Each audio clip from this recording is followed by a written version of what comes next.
everything is interconnected. So what is the problem with this is we will just see in a while.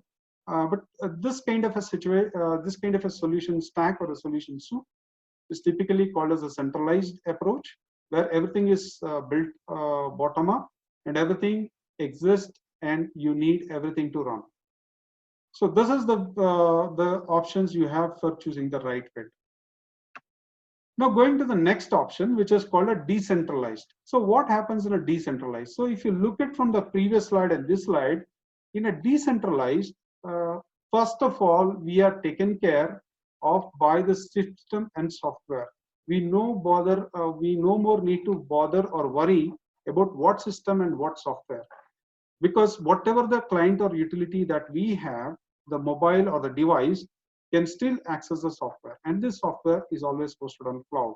So that also gives an additional advantage of access from anywhere as long as you are connected to the internet. Even some cloud softwares work with cookies. So what can they do is, like when something is offline, or you can configure in such a way so the systems can actually store the cookies, or your devices can store the cookies. So using the cookies, this cloud solutions can work better. Now, coming on the top. So as you see, every module is totally independent and every module can function on its own. In this way, On mute.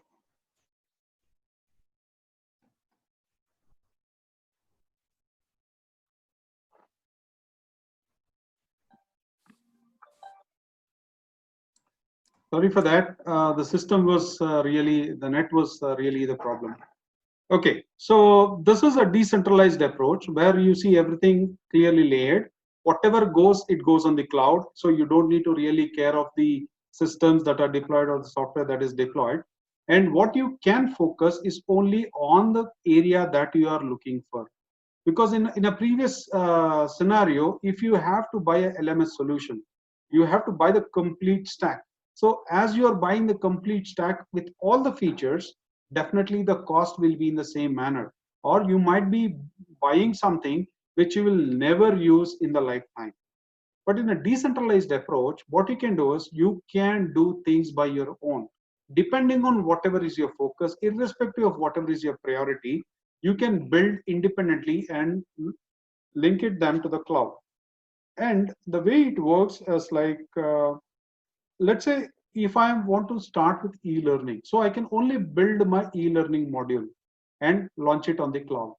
And once the e-learning module is doing good and people are able to understand with that, then I can actually go with another concept of courses, where I can run the entire courses by setting up the timetable and actually doing it. Once the timetable, programs, everything, e-learning, everything is going good, then I can start up with the education.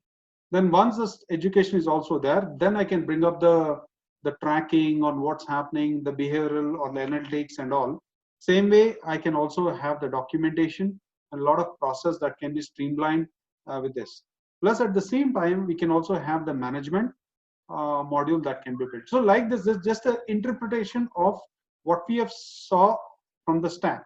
The previous stack was all in one shot, and this is a decentralized one where everything is there. And the major advantage is we are segregated of the technical layer, which is it's all on the cloud. So what we need, only we can access that, and that makes it very light, and that makes it very agile and very fast and very easy, also cost effective and very productive for all the users.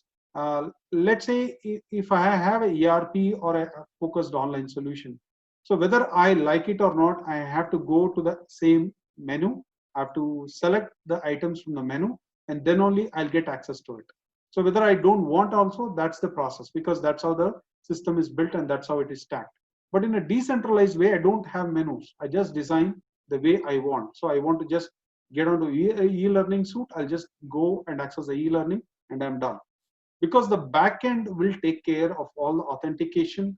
The backend will take care of all the connectivity and all. And this backend is nothing but the cloud. So that is a technical division between your functionality and the technical solution as such. So that way, decentralized LMS will give you a lot of benefits, and it helps a lot for education institutes to plan the deployment as per the cost or as per the focus they are in right now, and they can take it forward. So that's how this LMS, decentralized LMS, can work. Okay, now going to the